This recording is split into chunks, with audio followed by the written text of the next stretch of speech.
How to change your GoDaddy account email. So this is very easy. What we need to do is open up the GoDaddy website. Make sure you are logged in here in the top right.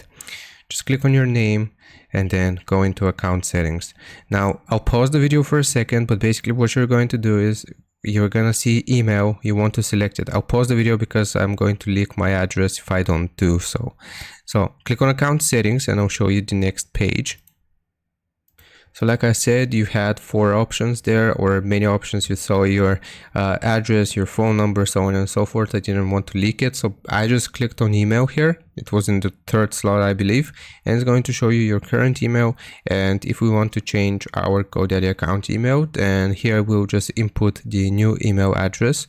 We'll click on send verification code, which will send a code to the new address which we have submitted, and we'll just have to verify that code and it will successfully change our current email to a new email address. And that's how you do it. I hope this helps. Leave a like and sub, and I'll see you next time.